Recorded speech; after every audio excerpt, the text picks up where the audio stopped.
एक आध हेडिंग उडिंग बताओ कैसे बना सकते हैं। हाँ, टॉपिक तो लिखा हुआ है, ठीक है। भारत में पुर्तगाली कंपनी, ठीक है। इसके बाद मैप करके, तो वो खाली उस मैप से दिखा देंगे तो हो जाएगा। हाँ हाँ बताओ। ठीक है, ठीक है,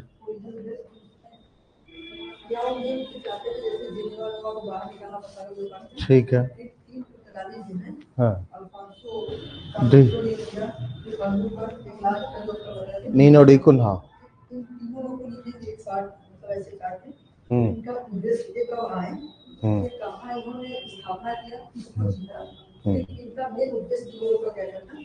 ठीक,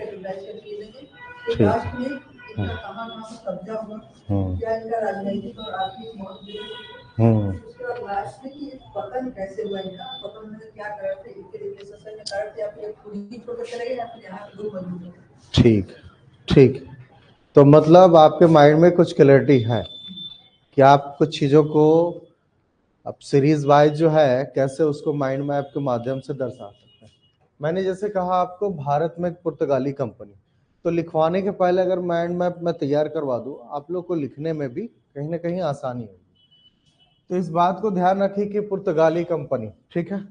अब अगर पुर्तगाली कंपनी में सिर्फ पुर्तगालियों का नहीं बल्कि आगे चल करके और अन्य यूरोपीय कंपनियां भी आ रही है, मतलब कि एक प्रकार से कहा जाए कि 15वीं शताब्दी से यूरोपियों का आगमन शुरू हो चुका था। अब ये शुरू क्यों हुआ था, इसके पीछे का भी वजह एक प्रकार से कहीं ना कहीं थोड़ा बहुत बैकग्राउंड देख करके लिखना पड़ेगा। तो हम अगर शुरू करें तो यहां से लेते हैं डायरेक्टली, एक एरो बनाते हैं, यूरोप में पुनर्जागरण।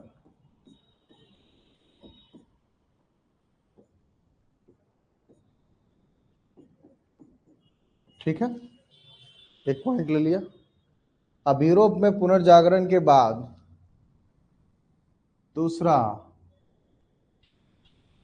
दूसरा लेते हैं आपका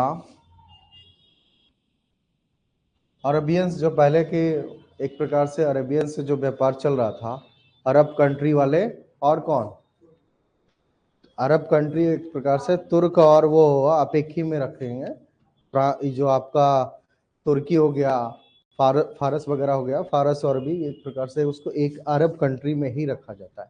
फारस कह लीजिए या तुर्की कह लीजिए, उसको एक ही कंट्री में रखेंगे। अरब एवं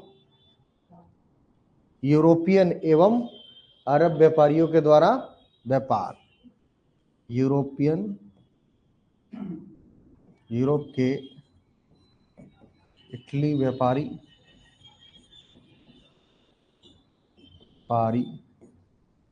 एवं अरब व्यापारी।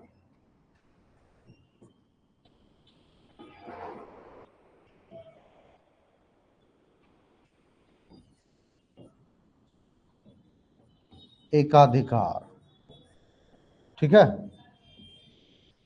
क्लियर हो गया। तो अब क्लियर आ रहा है कि कहीं भी छूट नहीं सकता। अब इसी से आगे कौन बढ़ता है, अब अगला आता है यूरोप में पुनर्जागरण। ये पूरे यूरोप में हो गया। फिर यूरोप से कहा हम बढ़े, इटली व्यापारी एवं अरब व्यापारी। अब इसके बाद कहां बढ़ेंगे, पुर्तगाल।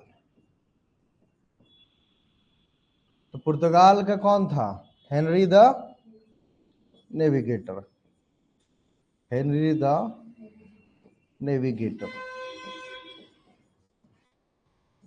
क्लियर हो गया। अब हेनरी द नेविगेटर ने किसको भेजा 1498 में, 1498 में वास्को डी गामा। हाँ, आप कुछ बोलना चाह रहे हैं, बोलो। वास्को डी गामा,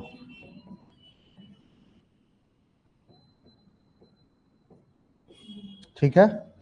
अब ये वास्को डी गामा हाँ,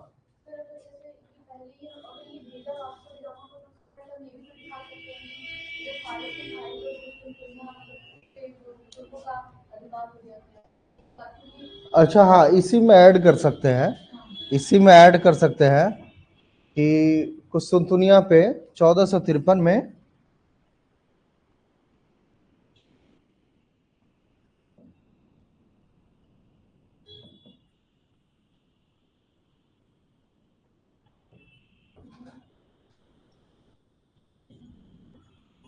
तुर्कों का अधिकार, ठीक है, क्लियर हो गया। यूरोप के इटली व्यापारी एवं अरब व्यापारियों का अधिकार, 1453 ईस्वी में कुस्तुनतुनिया पर तुर्कों का अधिकार, क्लियर हो गया। अब इधर हम आगे बढ़े तो इटली के बाद फिर किसका नंबर आएगा? पुर्तगाल का। पुर्तगाल का जो शासक है वो चाह रहा है कि कैसे पुर्तगाल को एक प्रकार से समृद्ध राष्ट्र बनाए। अब इस समृद्ध राष्ट्र में किसको भेजता है फिर वो? 1498 में वास्को डिगामा को। अब जब वास्को डिगामा भारत आता है तब क्या होता है?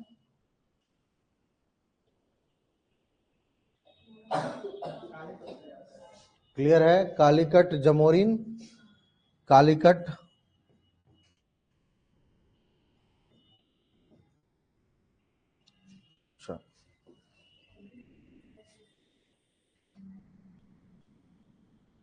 कालीकट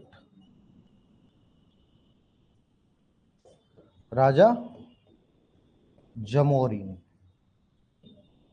एक और लिख लीजिए, इसी में एक और अगर हम बढ़ाएं तो एक राजा जमोरिन उसको कहा जाता था, मतलब उपाधि है, लेकिन उसको जमोरी का नाम नहीं है, उपाधि है, ठीक है। तो हर चीज लिखने की जरूरत नहीं है। अरब विरोध,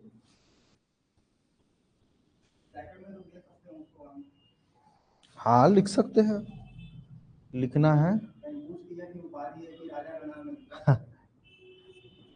अरब व्यापारियों का विरोध का विरोध, क्लियर हो गया। तो क्रमिक रूप में आ रहा है। पुर्तगाल, वहां का राजा हेनरी द नेविगेटर, उसने क्या किया? वास्को डिगामा को भेजा, और वास्को डिगामा कहाँ आया? कालीकट, राजा जमोरिन से मिला, लेकिन अरब व्यापारियों का विरोध भी झेलना पड़ा, ठीक है, क्लियर हो गया।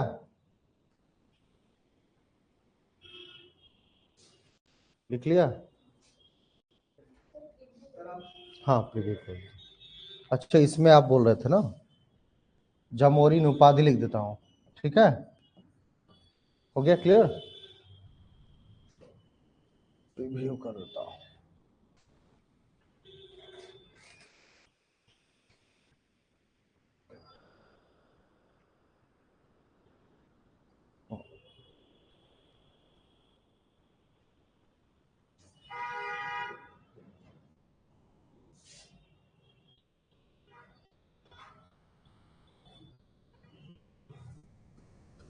अब देखिए, अब थोड़ा सा और आगे बढ़ेंगे।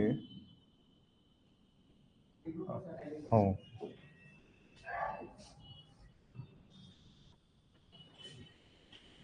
थोड़ा सा और अगर माइंड में बढ़े तो कहीं ना कहीं कालिफकट पर राजा जमोरन अरब व्यापारियों का विरोध हुआ, ठीक है।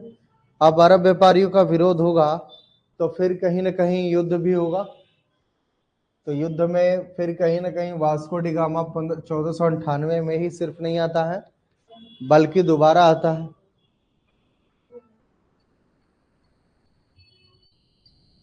दोबारा 1502 में वास्को डिगामा, ठीक है। 1503 में फिर क्या होता है? 1502 में आता है, तो 1503 ईस्वी में सेना के साथ आता है, युद्ध होता है, और कोचिन पे क्या होता है? कब्जा होता है, और एक प्रकार से कहीं ना कहीं फैक्ट्री, पहली फैक्ट्री जो है स्थापित होती है कहाँ? 1503 कोचिन, पहली पुर्तगाली फैक्ट्री, गाली फैक्ट्री,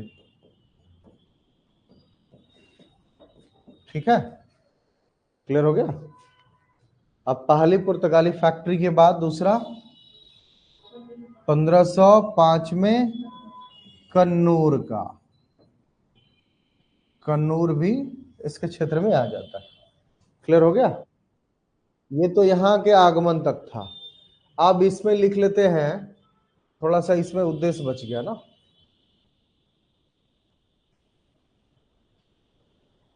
पुर्तगालियों का, चलिए इसी में उद्देश्य लिख देते हैं। हाँ क्या,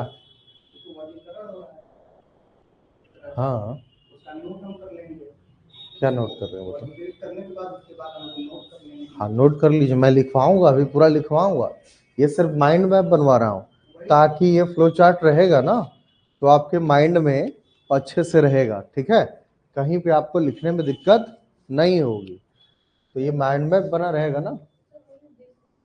हाँ, तो उद्देश्य,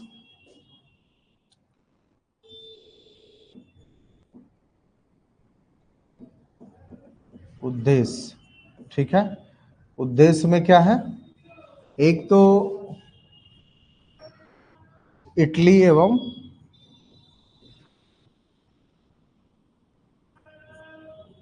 अरब के व्यापारियों का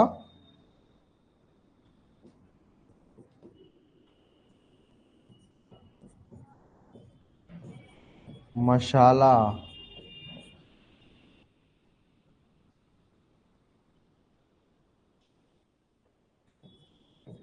व्यापार के एकाधिकार को क्या होगा, एकाधिकार की समाप्ति। ठीक है, ये तो एक हो गया। दूसरा क्या था, दूसरा ईसाई धर्म को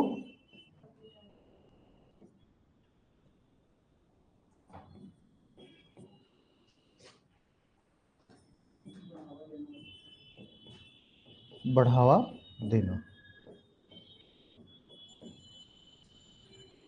ठीक है, ये दो इसका मूल उद्देश्य था।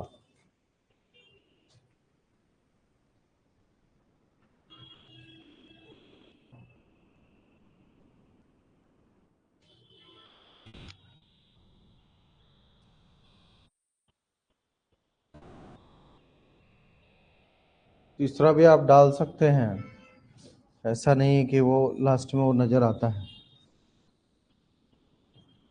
भारत में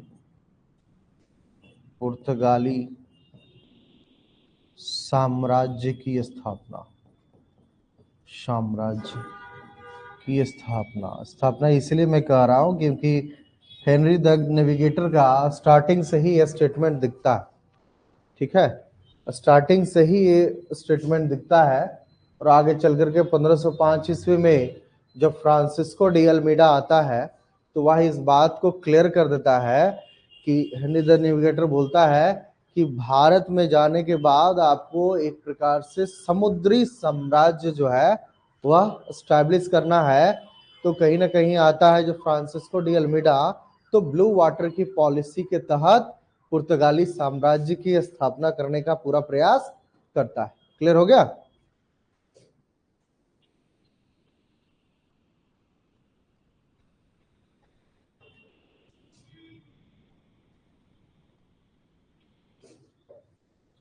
समझ में आ रहा है ना तो पढ़ी हो ना।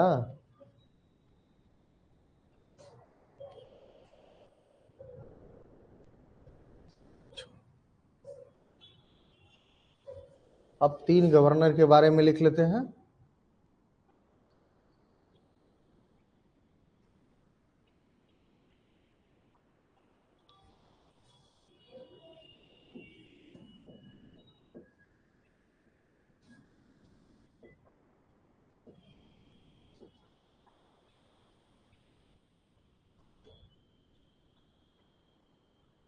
ये हो गया 1505 कन्नूर तक। क्लियर हो गया।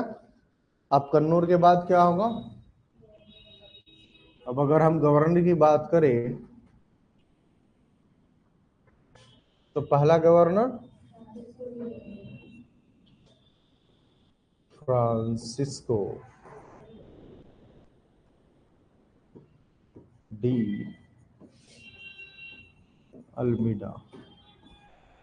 ठीक है।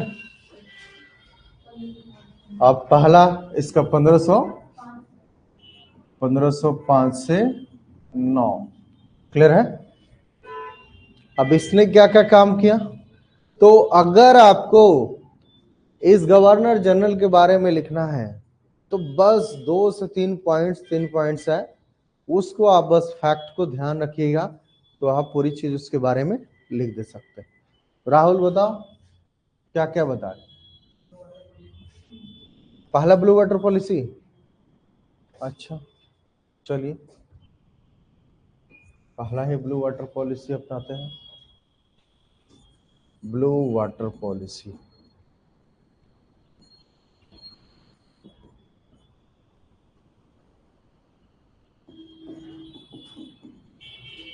जिसको कहा गया शांत जल की नीति। ठीक है। अब इसमें और क्या करें, दूसरा एक तो शांत जल की नीति का मतलब समुद्री साम्राज्य की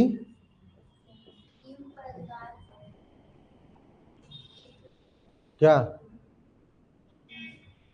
हाँ बोली, साम्राज्य की स्थापना। ठीक है। और एक चीज आता है, भारत का पहला पुर्तगाली गवर्नर जनरल भी कौन था, फ्रांसिस्को डी। तो कहीं से भी फैक्ट ना छूटे आपका, सिर्फ फैक्ट पे अभी हम लोग चल रहे हैं। भारत का पहला पुर्तगाली गवर्नर,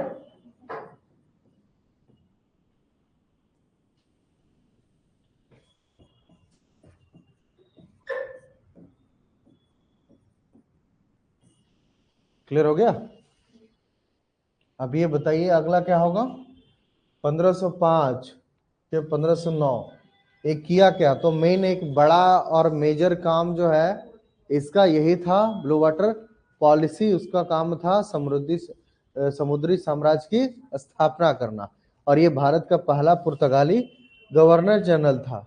लेकिन इस साम्राज्य की स्थापना में और क्या लिखवाया था, इस साम्राज्य की स्थापना में 1509 ईस्वी में एक बड़ा युद्ध हुआ था, और वो युद्ध जो है इतना निर्णायक साबित हुआ कि 1509 ईस्वी के बाद भारत में जो पुर्तगालियों का जो उद्देश्य था कि एक समुद्री साम्राज्य की स्थापना करना है, वह 1909 में एस्टैब्लिश हो जाता है।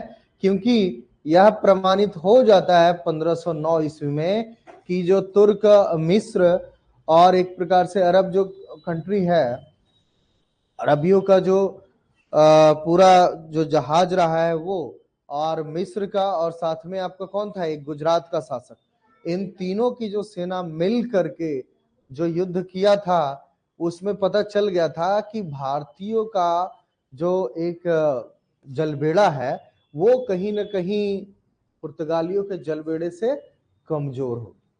तो यह साबित हो गया कि सर्वोच्च जल सेना किसके पास है, पुर्तगालियों के पास। और सर्वोच्च एक प्रकार से कहीं ना कहीं देखा जाए तो जहाजी सेना जो है वो कहा जाए तो पुर्तगालियों के पास 1509 में ये एस्टैब्लिश हो चुका। तभी जाकर के 1509 ईस्वी से कहा जाता है कि अरब सागर और हिंद महासागर में जो व्यापार का पूरा जो व्यापार चल रहा था उस पर कंट्रोल करने का प्रयास भी जो है 1509 से पूरी तरह स्टार्ट हो जाता है।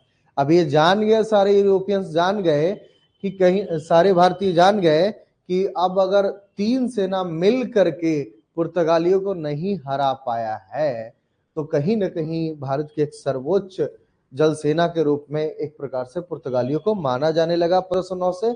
और फिर जो है वहीं से आपका चुंगी वगैरह की शुरुआत भी मानी जाती है। ठीक है, क्लियर हो गया।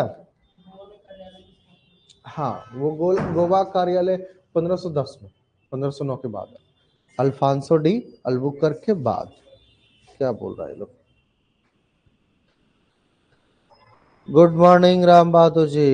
अभी जस्ट स्टार्ट हुआ है, थोड़ी देर पहले, ज्यादा नहीं निकला है। हाँ बोलिए।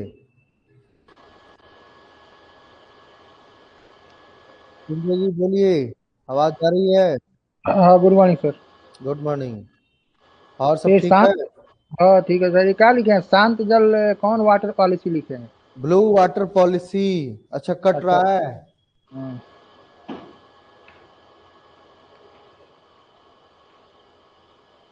और राइट कीजिए, राइट राइट कीजिए। हाँ, ठीक कट है, रहा है सर। ना ना, और कट गया। रुक जाइए। अच्छा, इधर जा रहा है।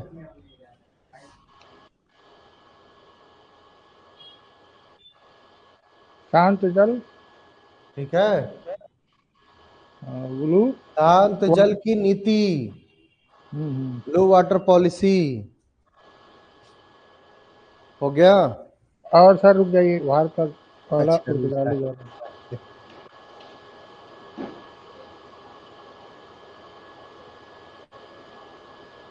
चलिए, तो ये क्लियर हो गया। अब इसका जो मेन आता है 1509 ईस्वी में।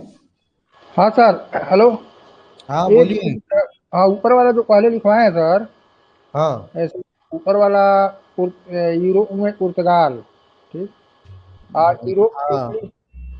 वो हाँ, अभी यूरोप भेज के। दूंगा तो लिख लीजिएगा, अभी भेज दूंगा, भिजवा दूंगा, पीडीएफ फाइल भिजवा दूंगा, ठीक है। नहीं, जैसे आप इतना छोटा लिखे हैं ना सर, वो आ नहीं रहा है।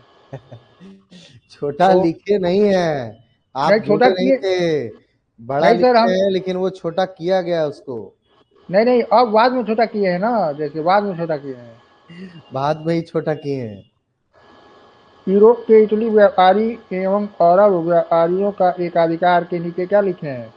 हाँ, एकाधिकार। देखिए, उसके मैं फिर नीचे से क्या बता दे रहा हूँ, यूरोप के इटली व्यापारी एवं अरब व्यापारियों का एकाधिकार था, ठीक है। मसालों हम्म, पे 1453 ईस्वी में कुस्तुनतुनिया पे तुर्कों का अधिकार हो जाता है। उसके बाद तो कहीं कहीं पुर्तगाल का शासक हेनरी द नेविगेटर जो है, वो कहता है कि भारत के मसालों के व्यापार पे कंट्रोल करना है पूरी तरह। तो वास्को डिगामा को 1498 में भेजता है, और वास्को डिगामा कालीकट आता है, जिसका स्वागत कहा जाता है कि राजा जमोरिन करता है। लेकिन अरब व्यापारी इसका विरोध करते हैं, क्योंकि उनके मसाले के व्यापार पे एक बड़ा प्रभाव हो सकता था, मतलब उसके हाथ से, अरब के व्यापारियों के हाथ से मसाला व्यापार जा सकता था। तो ये डर 1453। व्यापारियों का चौदह था, सौ विरोध किया। क्लियर हो गया? 1453 ईस्वी में कुश्तुनिया लिखे हैं। हाँ, कुस्तुनतुनिया पे अधिकार। आराम से लिख लीजिए। चलिए, तो कहाँ था? ये ब्लू वाटर पॉलिसी क्लियर हो गया। अब 1509 ईस्वी में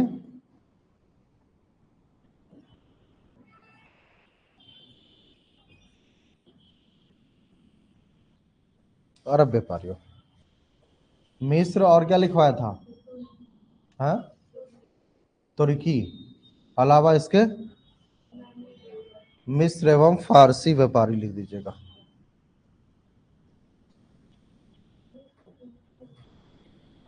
मिस्र एवं फारस के व्यापारी, फारस।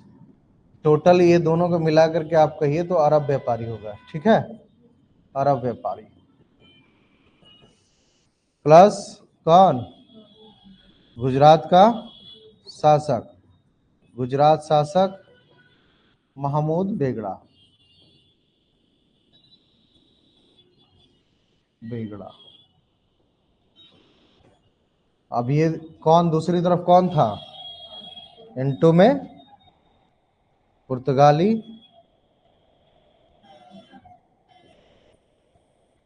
Francisco de Almeida.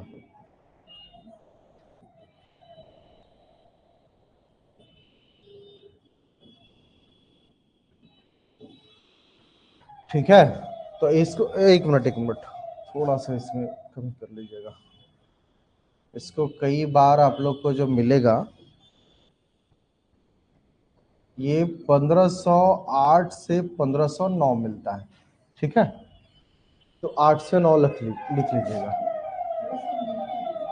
हाँ हाँ ठीक है, ये हो गया ना। तो बस माइंड मैप एक क्लियर हो जाए, कम से कम ये क्लियर हो गया तो इतना में आपका क्या हो गया, फ्रांसिस्को डी अल्मीडा क्लियर हो गया। अब इसके बाद कौन आएगा,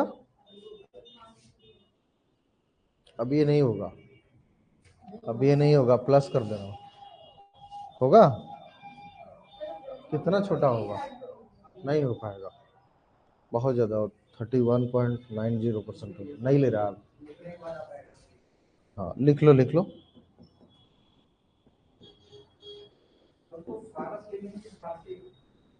फारस, अरब व्यापारी लिख दो ना, सिर्फ अरब व्यापारी लिख दो, क्योंकि कई बार कंफ्यूजन होता है शब्दावली में।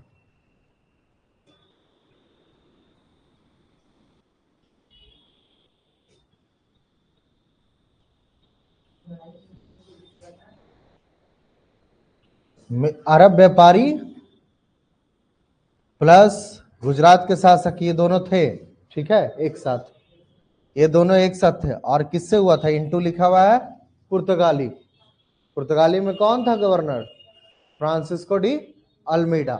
तो 1508 से 9 ईस्वी में जब होता है तो जीत किसकी होती है, पुर्तगाली जीत होती है। क्लियर है, लिख लीजिए तो फिर आगे बढ़ते हैं। बस एक मैप बना लीजिए, अभी से आदत लगा रहा हूं ताकि आपको मेंस वगैरह में लिखना हो। बहुत ज्यादा जब चीजें पूछती है, मतलब यूपीएससी का जो सवाल होता है ना, वो एक सवाल होता है 150 शब्द में आपको लिखना होता है, उसको गठित रूप में लिखना होता है।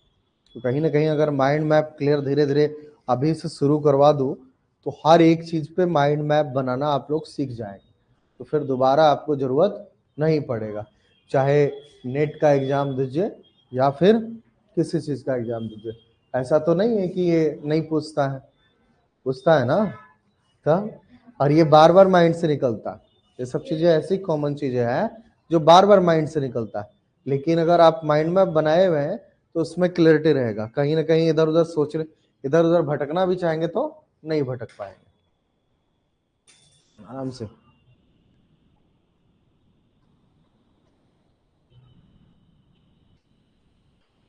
हो गया, हटा दूं, आगे बढ़े। अच्छा भी लिख रही है, व्हाइट पेन से लिखूं, येलो सही नहीं लगता है, अच्छा ये हाथ पे आता है, ठीक है। नहीं, सामने वाला को कैमरा वगैरह में ना वो लोग को क्लियर दिखता है।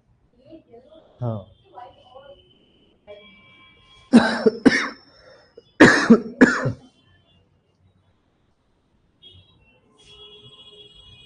हो गया, चलिए तो आगे बढ़ना, लिख लिया आप लोगों ने ना।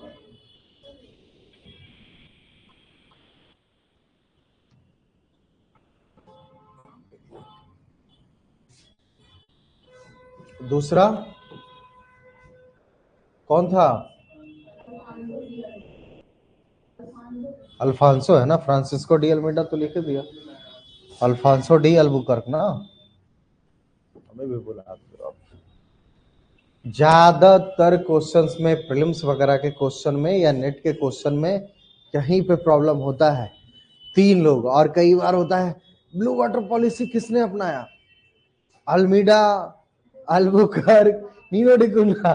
तो अब नीनो डी कुन्हा तो छोड़ दीजिए, सबसे ज्यादा कंफ्यूजन आपको क्रिएट होगा किसमें, अल्फांसो डी अल्बुकर्क में और फ्रांसिस्को डी अल्मीडा में, बार बार ये कंफ्यूजन होता है।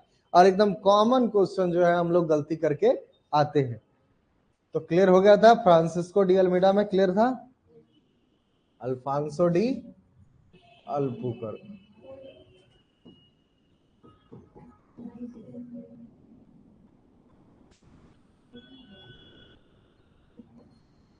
डी अल्बुकर्क, ठीक है, अल्फांसो डी अल्बुकर्क। अब ये जब आया, अगर हम आपसे कहे हैं तो अल्फांसो डी अल्बुकर्क का टाइम कितना था, 1509 से 15। तो क्लियर हो गया। अब इसका काम क्या था, चलिए यहां से एक लाइन खींचते हैं, इसकी जो प्रणाली है, क्या क्या इसने किया है, अचीवमेंट्स, इसको शॉर्ट वे में हम लोग लिख लेते हैं। तो अल्फांसो डी अल्बुकर्क 1509 से 15, अब ये सबसे पहला काम क्या किया, 1509 में आया, और जस्ट आने के बाद 1510 ईस्वी में किस पे कब्जा किया था, गोवा पे कब्जा किया। तो 1510 में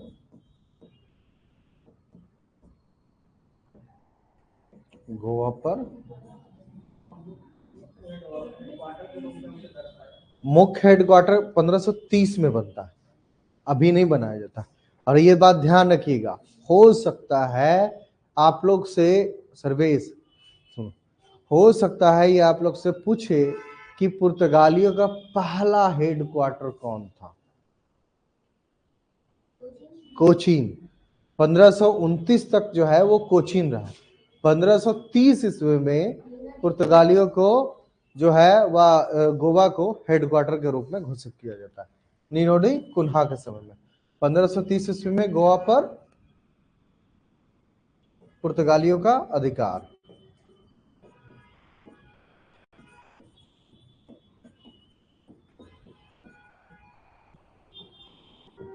ठीक है, हो गया। अब ये अधिकार में भी कई बार जो है आपको थोड़ा सा ध्यान रखिएगा कि वहां के शासक के बारे में भूल जाते हैं। तो कौन था बीजापुर का शासक,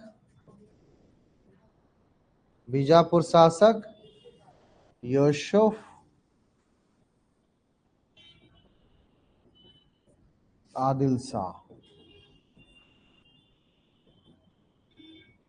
अब यूसुफ आदिल शाह, अब इसका पुत्र आगे जो बढ़ता है, इसका पुत्र आता है 1510 ईस्वी में, जैसे ही गोवा पे कंट्रोल होता है, जिस समय ये एक प्रकार से अटैक करता है, उस समय कहा जाता है पहला अटैक में तो यूसुफ आदिल शाह पुर्तगालियों को भगा दिया था, ठीक है, लेकिन दोबारा जब अटैक हुआ तो उस समय यूसुफ आदिल शाह बीमार था। तो बीमार होने की वजह से जो है कहीं ना कहीं पुर्तगालियों ने गोवा पे कंट्रोल किया, और अंततः 1510 ईस्वी में ही बताया जाता है कि यूसुफ आदिल शाह की मृत्यु होती है। इसके बाद गद्दी पे, बीजापुर की गद्दी पे इसका पुत्र अली आदिल शाह बनता है, अली आदिल शाह। क्लियर है। 1510, अब ये क्या हो गया 1511। 1511 ईस्वी में क्या होता है, 1511 ईस्वी में मलक्का की मंडी पे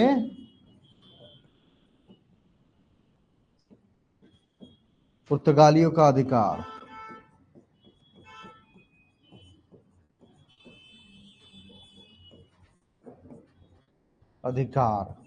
क्लियर है। अब इसके बाद 1510 हो गया, 1511 हो गया, 1511 के बाद 1515 ईस्वी में हारमुज जो था, फारस की मंडी, फारस, हाँ एक मिनट दोस्त,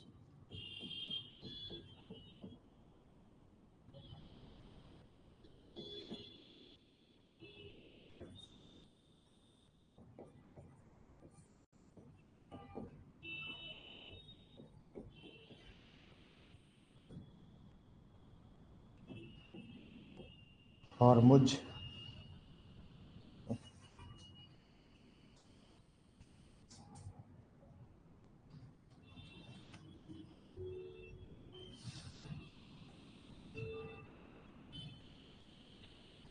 हारमुज पे प्रमुख बंदरगाह, हारमुज पे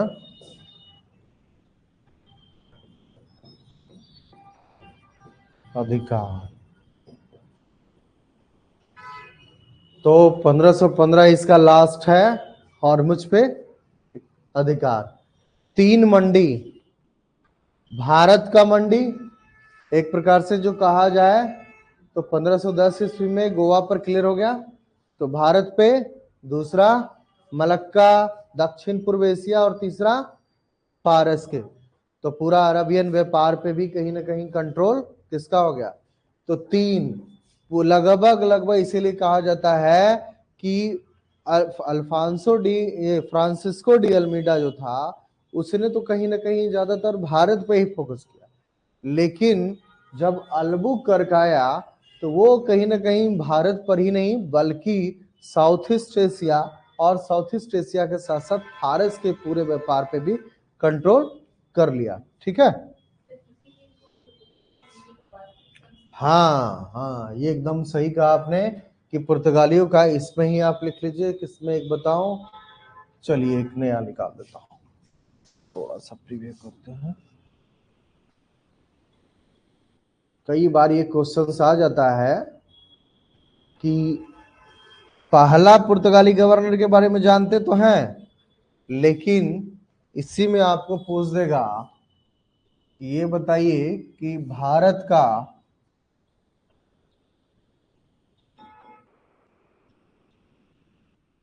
भारत में होगा ना, भारत में पहला भारत का वास्तविक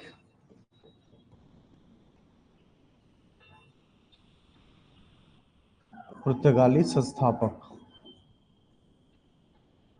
साम्राज्य का संस्थापक,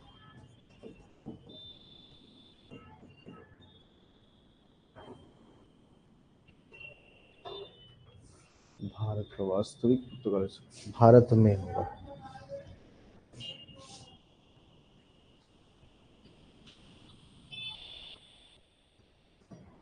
भारत में वास्तविक पुर्तगाली साम्राज्य का संस्थापक किसको कहा जाता है? अल्फांसो डी अल्बुकर्क को। इसके अलावा इनकी और कोई अचीवमेंट्स याद आ रहा है? विवाह का ना, तो कहीं ना कहीं आप देखेंगे तो ये बात मिलती है अल्बुकर्क में। नहीं आएगा।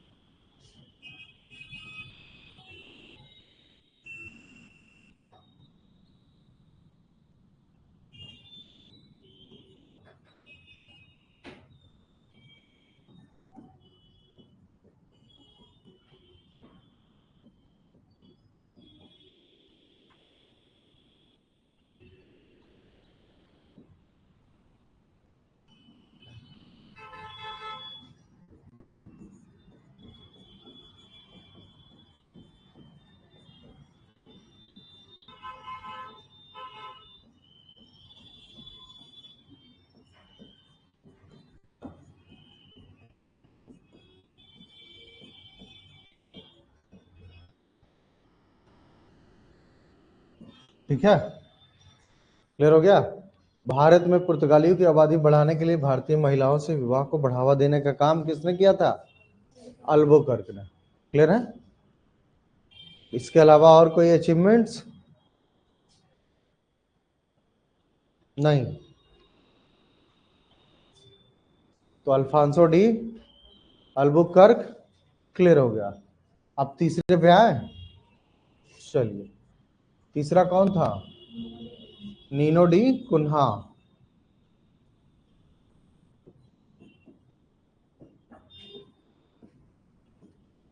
1529 से 38। अब नीनो डी कुन्हा के बारे में अगर जाने, माइंड मैप बनाए हम, तो ये कहीं ना कहीं देखिए एकदम छोटा छोटा छोटा छोटा आप लिख करके आप डायरेक्टली इसको बना सकते हैं। हो गया। अब नीनो डी कुन्हा के बारे में क्या है, तो 1529 में जब आया तो पहला काम 1530 ईस्वी में जो उसने किया, गोवा को क्या बनाया था? मुख्यालय। गोवा को पुर्तगालियों का, गोवा को मुख्यालय लिख दीजिए आप, मुख्यालय बनाया, गोवा का मुख्यालय बनाया। ठीक है, 1530 में।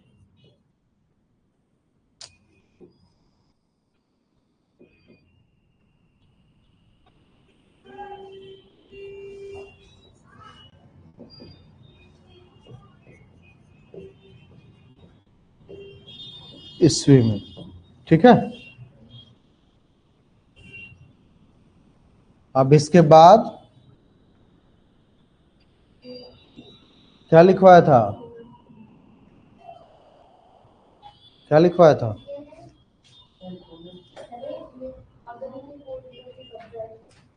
अदन की पोर्ट या सेंट थोमे?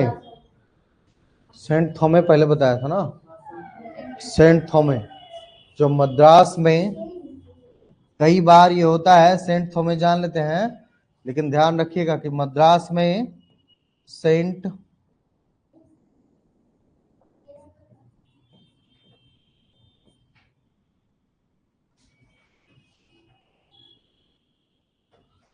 थोमे की स्थापना।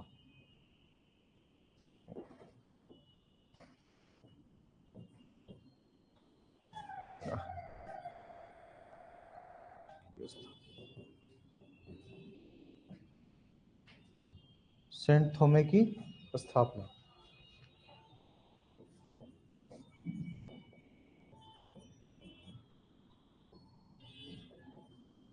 ठीक है,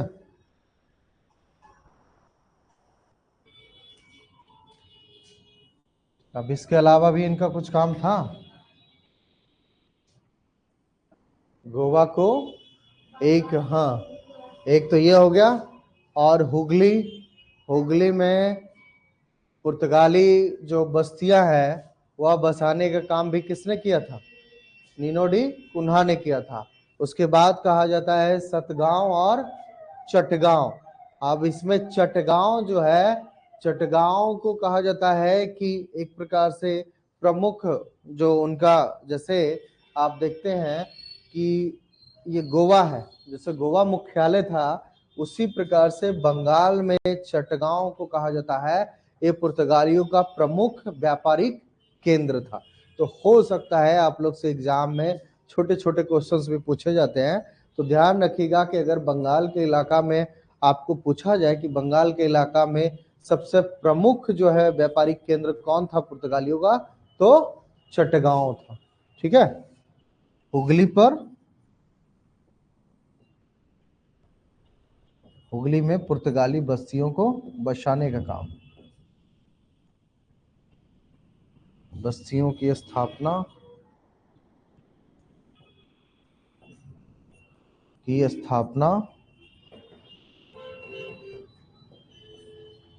एवं सतगांव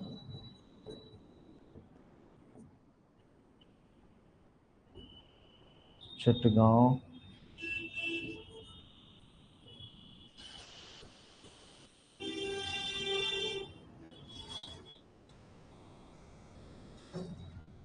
चटगांव को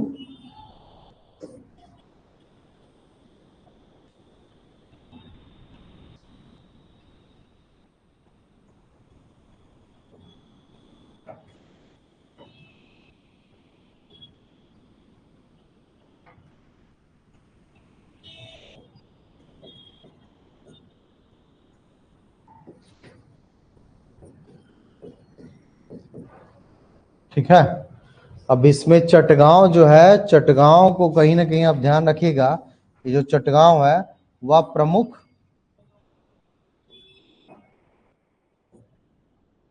व्यापारिक केंद्र होता है, केंद्र। ठीक है, चटगांव, हुगली में पुर्तगाली बस्तियों की स्थापना एवं सतगांव एवं चटगांव को व्यापारिक के रूप में विकसित किया जाता है, लेकिन चटगांव जो है प्रमुख व्यापारिक केंद्र के रूप में। तो कई बार क्वेश्चंस वगैरह छोटे छोटे भी क्वेश्चंस आप लोग से पूछ दिए जाते हैं। तो क्लियर हो गया, इसको हटाएं, में लिखें, लिखते जाइए।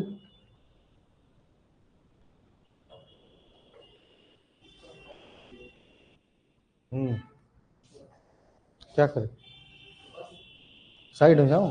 हाँ ठीक है, ठीक है, लिखो।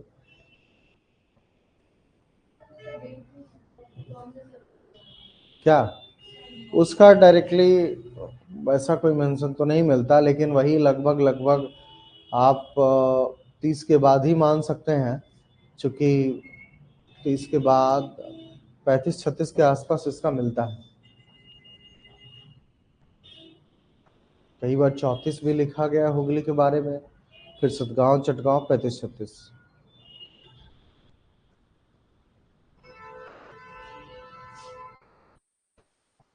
तो अब लगता है कि नोट्स की कमी होगी है? नोट्स मांग रहे थे। ऐसे ही टॉपिक पढ़ाता जाऊंगा और माइंड मैप तैयार करवा दूंगा, तो अलग से नोट्स बनाने की जरूरत नहीं पड़ेगी। ठीक है राहुल? जरूरत पड़ेगा? अब अभी भी जरूरत पड़ेगा?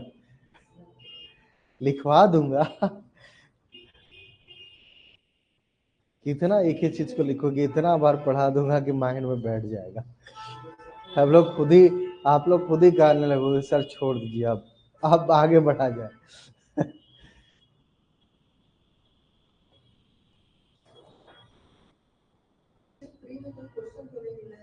है? कैसे नहीं मिल रहा है? नहीं, देखो अब उसका गारंटी नहीं रहता है बाबू कि आपको कभी भी वो पूछ सकता है। उसका सिलेबस दिया हुआ है तो सिलेबस में कहीं से भी पूछ सकता है। पूछा है, अब बताओ मैं ये पूछा है, अब देख लेना कि उसका वो क्रमिक रूप में कि कब कब आया है।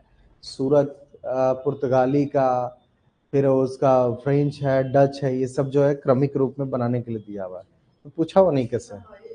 हाँ तब एक था टाइगर। हाँ, एक ये था, और भी बहुत सारे मिल जाएंगे आपको। अब ध्यान में अगर बताऊं तो दूसरा मैं बता रहा हूँ क्वेश्चन। जो पुर्तगाली आए तो पुर्तगालियों ने किन चीज का व्यापार किया, ये भी क्वेश्चन आ चुका, ये भी आ चुका है कि भारत से जो व्यापार होता था वो आखिर यूरोप में कौन सी चीजें जाती थी, उस पर भी पूछा जा चुका है। 3-4 साल पहले जो है आपको यूरोपीय व्यापारियों के बारे में पूछा जा चुका कि भारत से जो निर्यात होता था वस्तुएं, वो कौन कौन सी वस्तुएं थी, ये भी पूछा। हाँ मेंस के लिए। हाँ यूरोप में पुनर्जागरण आपको वर्ल्ड हिस्ट्री में पढ़ना है, वो पढ़ाएंगे, वर्ल्ड हिस्ट्री में पढ़ाएंगे आपको। यूरोप में पुनर्जागरण यहाँ पे नहीं पढ़ना, वो यूरोप का पार्ट हो जाएगा, तो वर्ल्ड हिस्ट्री का पार्ट, तो वर्ल्ड हिस्ट्री में पढ़ाऊंगा तो वो भी क्लियर हो जाएगा। ठीक है, हो गया क्लियर? अब इसके अलावा भी कोई काम किया था, कुछ याद आ रहा है? हाँ क्या? एक और इसका लास्ट था, हो पाएगा? हो पाएगा प्रीव्यू? अच्छा अभी तो है जगह बचा हुआ।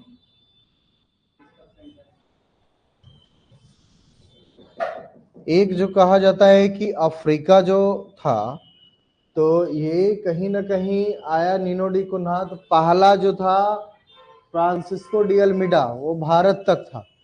अल्फांसो डी अल्बुकर्क आया तो भारत से बढ़ा करके कहाँ किया, साउथ ईस्ट एशिया और फारस। और तीसरा जब नीनो डी कुन्हा आया तो उससे भी आगे बढ़ा, न सिर्फ ये गोवा पश्चिमी तट पर रहा, बल्कि अब पूर्वी तट मद्रास पे भी कंट्रोल किया, मद्रास के बाद बंगाल का इलाका भी किया, और जो वर्ल्ड लेवल पे कहें तो अफ्रीका में एक मोम्बासा पोर्ट है। ठीक है, तो अफ्रीका की व्यापार को कंट्रोल करने के लिए मोम्बासा पे भी कहीं ना कहीं निन्नो डी कुन्हा ने अधिकार किया। कंप्लीट हो गया? चलो यहां पर डाल दो।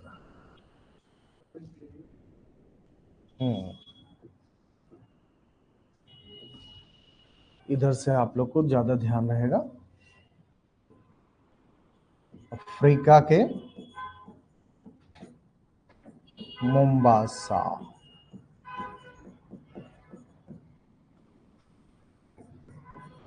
पुर्तगालियों का अधिकार।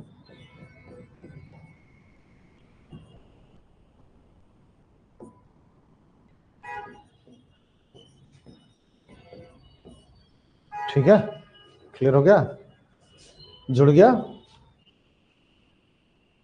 अब इसके बाद से जो कहा जाता है कि इसके बाद से जो है हम लोग को पुर्तगालियों के व्यापार में जो डिक्लाइन है वो डिक्लाइन मिलता है। हालांकि यहाँ पर एक चीज अगर अगर आप लोग को लिखना हो तो, लेकिन उसको लास्ट में लिखा जाए तो ज्यादा बेटर। इसका जो डेवलपमेंट रहा है इसके बारे में कहा जाता है कि जो मालाबार का इलाका जो था, ये मालाबार का इलाका, ये वाला इलाका जो आपको मसालों के लिए फेमस था, कौन सा? कोचीन और कन्नूर।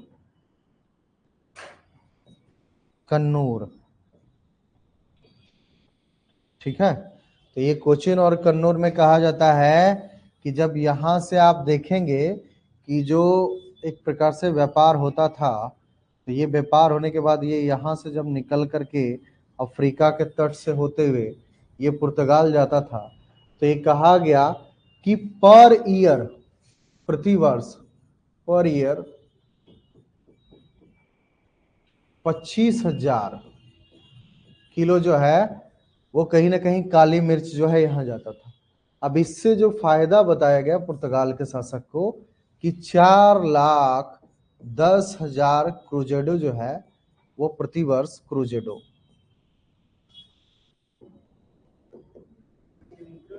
हाँ उस समय की ये पुर्तगाल की मुद्रा थी। ठीक है, ये क्या होगा?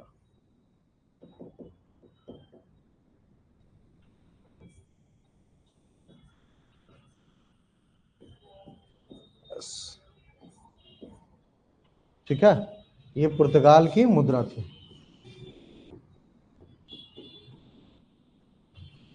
ये कहा जाता है कि जब काली मिर्च मालाबार के तट से जाता था और यहाँ से जब जाकर के पुर्तगाल जब पहुंचता था, तो इससे जो व्यापार पूरा किया जाता था, तो प्रति वर्ष 25,000 किलो लगभग लगभग कहा जाता है कि एक प्रकार से काली मिर्च का व्यापार होता था, जिससे 4,10,000 क्रूजेडो का लाभ जो है वो पुर्तगाल को प्रति वर्ष होता था।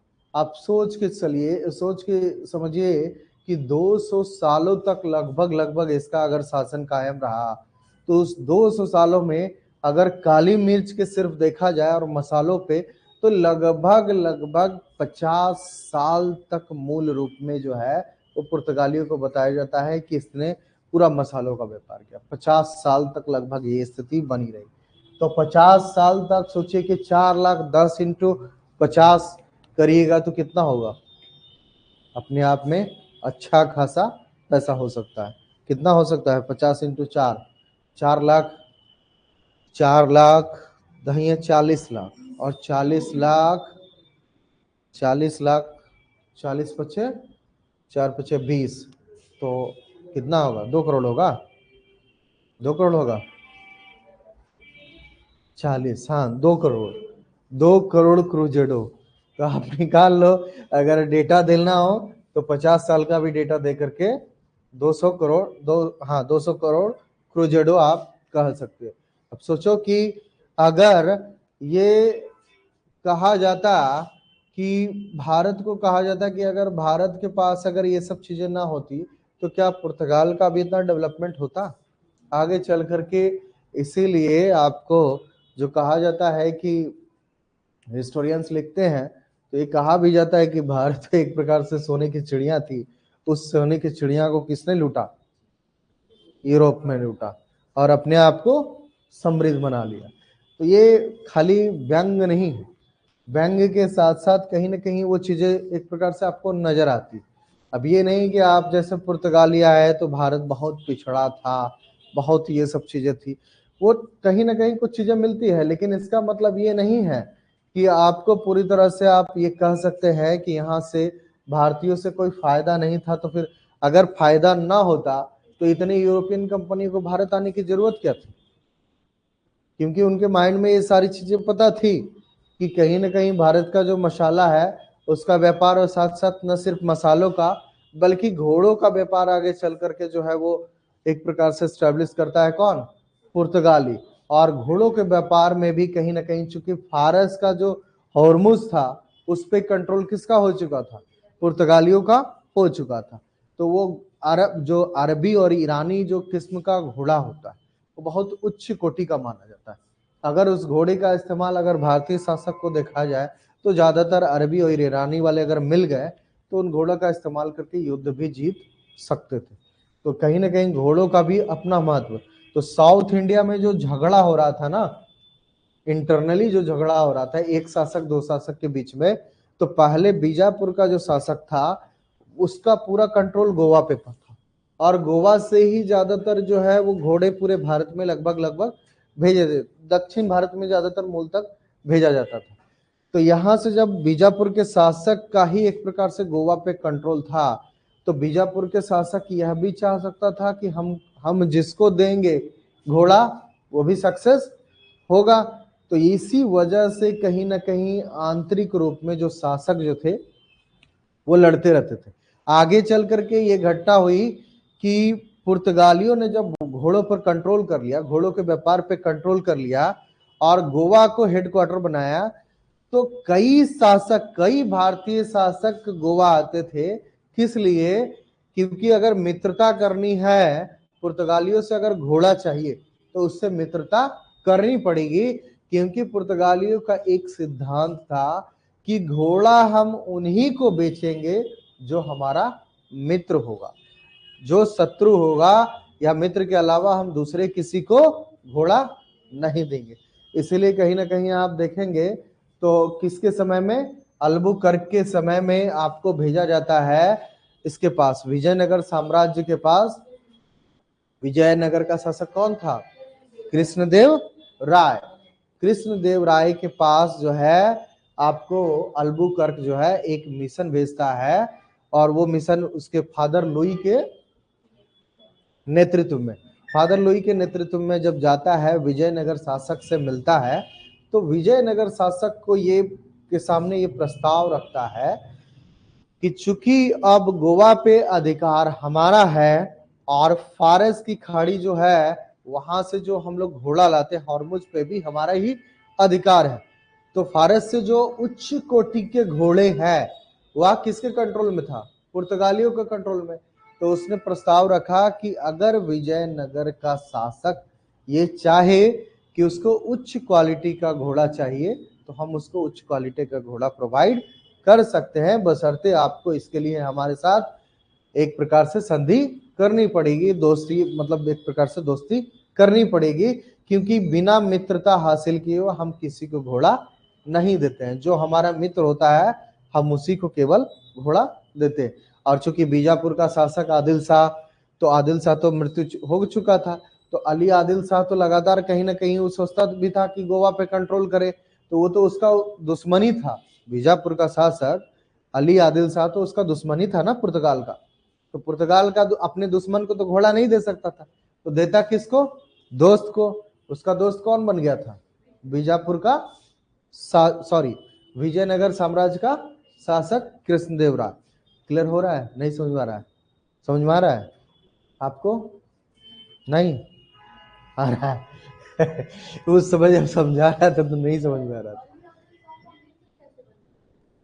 नहीं नहीं, मैं कह रहा हूं कि ये विजयनगर है, ठीक है, अब ये गोवा है। अब गोवा पे कंट्रोल किसका पहले था? पहले किसका कंट्रोल था? बीजापुर के शासक आदिल शाह का, ठीक है। अब ये बीजापुर का शासक आदिल शाह किसको घोड़ा जो है विजयनगर साम्राज्य को घोड़ा नहीं देता था, देता भी तो बहुत कम देता था, ज्यादातर घोड़ा किसको देता था? गोलकुंडा ये सब जो है ना उसको देता था। अब जब पुर्तगालियों का कंट्रोल गोवा पे हो गया तो इसने कहा कि हम बीजापुर के जो शासक आदिल शाह रहा है और आदिल शाह का पुत्र जो अली आदिल शाह रहा है, हम उसको घोड़ा नहीं देंगे, क्योंकि वो क्या है? हमारा शत्रु है, मित्र नहीं है। मित्र कौन बना? विजयनगर साम्राज्य के शासक के पास पुर्तगाल, जब एक प्रकार से गोवा पे कंट्रोल हो गया पुर्तगालियों का, तो पुर्तगालियों ने कहा कि विजयनगर शासक जो है उससे हम क्या करें? मित्रता हासिल करें। तो मित्रता करें, तो विजयनगर साम्राज्य का जो शासक था कौन था? कृष्णदेव राय। कृष्णदेव राय। तो कृष्णदेव राय के पास फादर लुई को भेजा जाता है। फादर लुई को भेजा जाता है। तब कहीं ना कहीं इन दोनों में मित्रता हो जाती है। तो पुर्तगालियों का मित्र कौन बन गया? विजयनगर। ठीक है, हो गया क्लियर? विजयनगर बन गया। तो ये पुर्तगाली अब उच्च कोटि का घोड़ा किसको देगा? विजयनगर को भी देगा, कृष्णदेवराय को देगा। हुआ भी वही कि कृष्णदेवराय को अच्छी खासी क्वालिटी का घोड़ा भी जो है अब मिलने लगा। अब ये विजयनगर को जब अच्छी खासी क्वालिटी का घोड़ा मिलना शुरू हो गया तो कहा जाता है कि इसने आसपास के इलाके को जो है, छोटे छोटे जो राजा थे उसको भी कहीं ना कहीं एक प्रकार से कंट्रोल में लेने का प्रयास किया। और ये आगे चल करके कहा भी जाता है कि विजयनगर साम्राज्य जो है और उन्नति किया। इसीलिए भी कृष्णदेव राय के शासन काल में विजयनगर जो है वो उच्च चरम सीमा पे पहुंच जाता है। विजयनगर साम्राज्य का सबसे शक्तिशाली शासक किसको माना जाता है? कृष्णदेव राय को। इसके पीछे का एक बड़ा रीजन यह भी है कि कहीं ना कहीं घोड़ों का व्यापार में अब घोड़ा उसको उच्च क्वालिटी का मिलने लगा था। ठीक है, तो आप समझ में आ रहा है? राहुल क्लियर हो गया? क्लियर है? गवर्नर वही अल्बुकर्क लिखवाया था ना? हाँ, क्लियर हो गया? अल्बुकर्क था। तो अभी इतना क्लियर हो गया।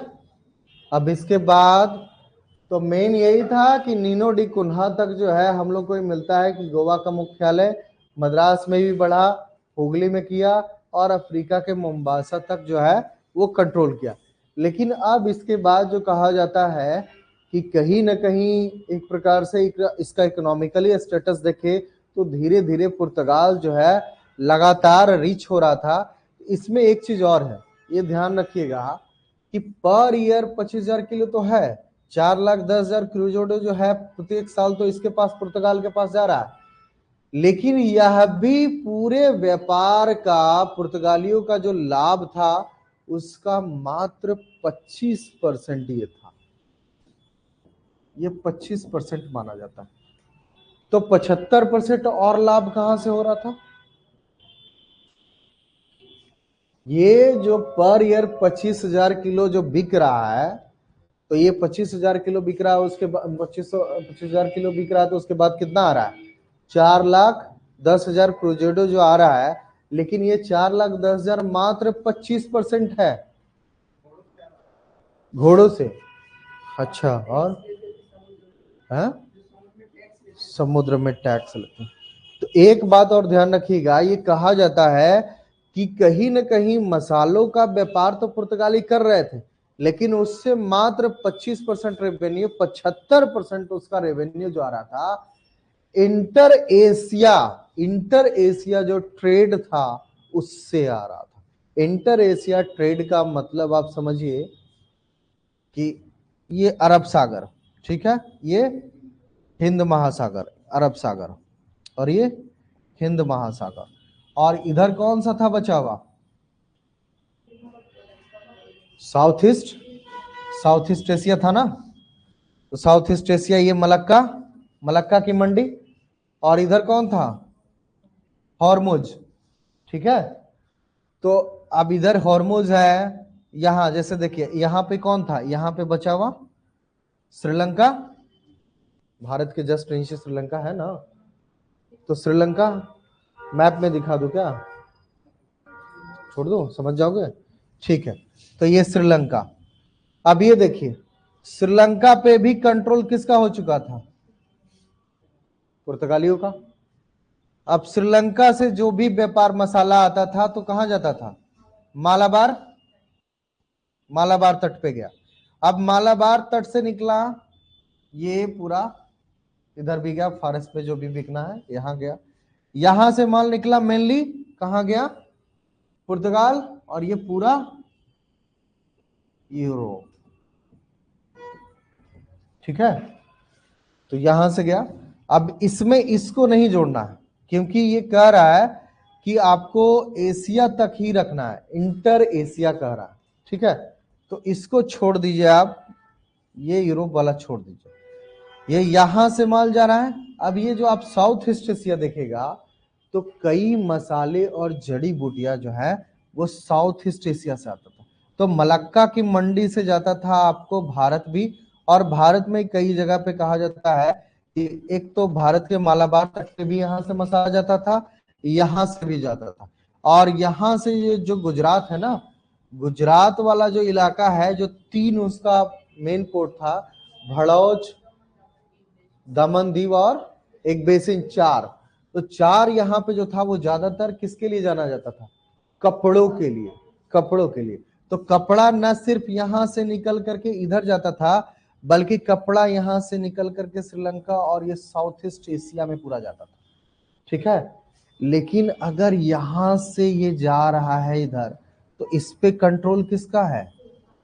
पुर्तगालियों का। पूरा सागर पे कंट्रोल किसका था? समुद्र पे पुर्तगालियों का कंट्रोल। तो कहीं से भी इधर एशिया में पूरा व्यापार होता था, सबसे ज्यादा शुल्क किसको देना पड़ता था? जो भी मतलब एक प्रकार से पुर्तगालियों को मिलता था।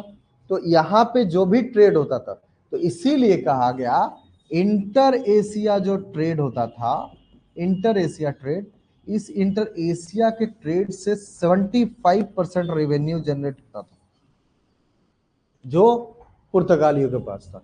तो यह एक भ्रम है कि सिर्फ और सिर्फ पुर्तगाली जो है मसाले के व्यापार से जो है धनी हो गए।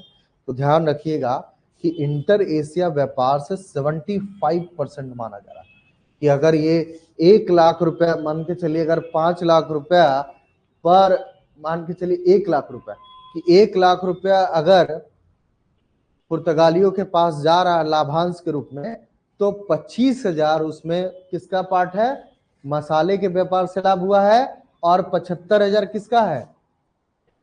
इंटर एशिया व्यापार से। समझ में आया? नहीं समझ में आया? 1 लाख रुपया मान के चलिए कि 1 लाख रुपया आमदनी हुआ, अरे 1 लाख रुपया मुनाफा कमाया कौन? पुर्तगाल की सरकार। अब पुर्तगाल की सरकार को जब 1 लाख रुपया मिला, तो उसका पार्ट किया गया कि सबसे ज्यादा आमदनी कहां से हो रहा है, तो कह रहा है कि 25%, उसमें से 25,000 जो है मसाला के व्यापार से आया, और 75,000 जो है वो इंटर एशिया के व्यापार से हासिल हुआ। क्लियर? तो कहीं ना कहीं इंटर एशिया का व्यापार जो है अपने आप में काफी बड़ा था। इसीलिए बार बार हेनरी द नेविगेटर कहता था कि पूरे भारत पे कंट्रोल मत करो, अभी डायरेक्टली हमें क्या करना है, जाओ और एक अपना किला एस्टेब्लिश करो, लेकिन उसका मेन जो हम लोग होना चाहिए वो पूरा समुद्री व्यापार पे पूरी तरह कंट्रोल होना चाहिए। अगर समुद्री व्यापार पे कंट्रोल कर लिए, तो कहीं ना कहीं अरब सागर और हिंद महासागर पे कंट्रोल कर लिए, तो यहां से जो मसाला ले रहे हैं, हमको मसाला लाने ले जाने में भी कोई रोक टोक नहीं होगा, और साथ में जो एशिया का पूरा व्यापार है उन व्यापारियों को भी कंट्रोल कर सकते हैं। अब इन व्यापारियों को अगर मैं इंटर एशिया कह रहा हूं, तो इंटर एशिया में एक बड़ी भूमिका निभाने वाली कोई पॉलिसी रही होगी। कौन सा? कार्टेज आर्मडा काफिला सिस्टम। तो आप उसके बारे में थोड़ा सा लिख लीजिए। इसको लिख लिया आप लोगों ने? हाँ क्या? हाँ, तो मनमानी है, मनमानी है। तो अब भाई उसी का पूरा एकाधिकार है, तो आप उसको कैसे छोड़ सकते हैं? आप उसको, उससे कैसे मतलब आप निकल सकते हैं? मुगल्स क्यों रोक टोक करेगा? मुगल्स इसलिए रोक टोक नहीं करेगा क्योंकि हाँ बर्बाद। आप देखो, इतना क्लियर हो गया आप लोग का। अब इसके बाद अगला हम थोड़ा सा आर्मडा काफिला जो सिस्टम है, कार्टेज आर्मडा, हाँ इसमें जो है कार्टेज वाला भी लिखेंगे। फिर इसका जो पतन हुआ है, पतन कैसे हुआ, उसका परिणाम क्या था, और पतन क्या, कौन कौन से कारण थे, वो भी हम लोग इसमें लिख लेंगे। तो कार्टेज आर्मडा तीनों का अपना अपना शब्द है। काफिला,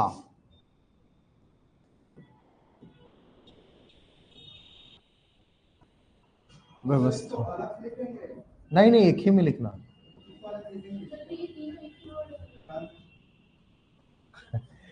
छोड़ दो। हाँ, किस वाले में मतलब? नहीं, वो जो आपको मैंने लिखवा दिया ना, कहाँ तक, नीनो डी कुन्हा तक लिखवाया। अब उसी के नीचे एक तीसरा जो है, पहला क्या दिया वो आपने, अल्फांसो डी अल्बुक, किसका, फ्रांसिस्को डी अल्मीडा दिया, दूसरा अल्फांसो डी अल्बुकर्क, और तीसरा नीनो डी कुन्हा। अब चौथा में लिख लीजिए, फोर्थ में लिख लीजिए। चलिए नंबर देते हैं। कार्टेज आर्मडा काफिला सिस्टम। ये कार्टेज जो है एक प्रकार से कहा गया, ये परमिट होता था, ठीक है। और आर्मडा जो है वह सेना, नौसेना, ठीक है। और काफिला वही जलबेड़ा जो हो गया, जलबेड़ा नौसेना,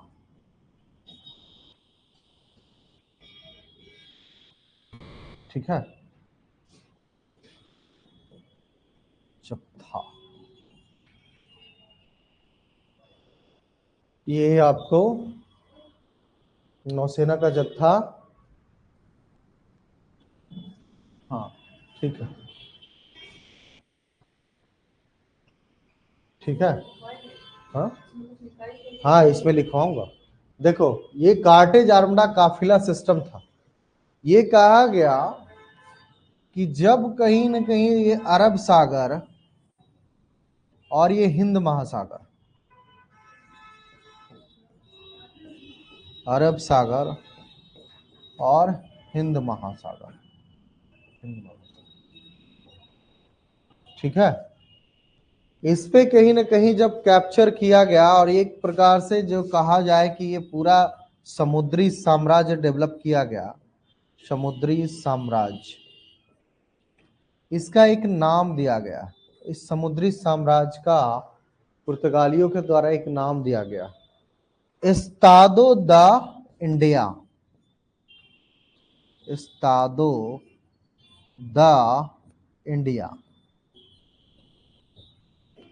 ये पुर्तगाली साम्राज्य का नाम है, ठीक है। भारत में जो पुर्तगाली साम्राज्य था ना, उसका नाम जो है कई बार हो सकता है आप लोग से पूछ दिया जाए। नौसेना का जत्था,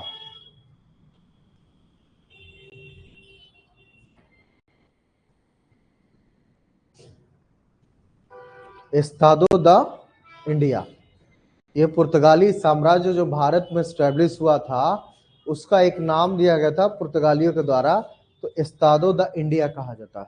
तो पूरे भारत के साम्राज्य, पुर्तगाली साम्राज्य को क्या कहा गया, एस्तादो दा इंडिया। अब इसमें कहा गया, जैसे आपने कहा कि इस टाइम में मुगल्स आ गए थे, ठीक है, दिल्ली में मुगल आ गए, और मुगलों के द्वारा जब मुगल आ गए तो कहीं ना कहीं समुद्री व्यापार को भी नियंत्रित कर सकते थे। लेकिन चूंकि अगर देखा जाए तो मुगलों ने जो शासन ज्यादातर किया, वो कहाँ किया, दिल्ली वगैरह और उत्तर भारत के इलाका में, ठीक है। दक्षिण भारत पर उनका बहुत ज्यादा कंट्रोल नहीं था, लेकिन फिर भी आप कह सकते हैं कि पूरे भारत का एक शासक था। तो मुगलों के अगर व्यापार में देखा जाए तो बहुत बड़ी जल सेना उसके पास नहीं थी, जिस तरह का सेना पुर्तगालियों के पास था। तो ये पुर्तगालियों के पास इसने क्या किया कि पूरी साम्राज्य का ये पूरा जो साम्राज्य स्टैब्लिश किया था, तो इस साम्राज्य में कुछ नियम लागू किया था। एक नियम यह था कि जिन भारतीयों या अरब के व्यापारियों को व्यापार करना है समुद्र के माध्यम से, तो उनको पुर्तगालियों से परमिट लेना पड़ेगा। परमिट ही क्या कहलाया, कार्टेज। तो परमिट लेना पड़ेगा, और अब जब परमिट लेंगे तो परमिट के लिए क्या देना पड़ेगा, आपको शुल्क देना पड़ेगा, ठीक है। तो यह तो व्यापार करने के लिए हो गया।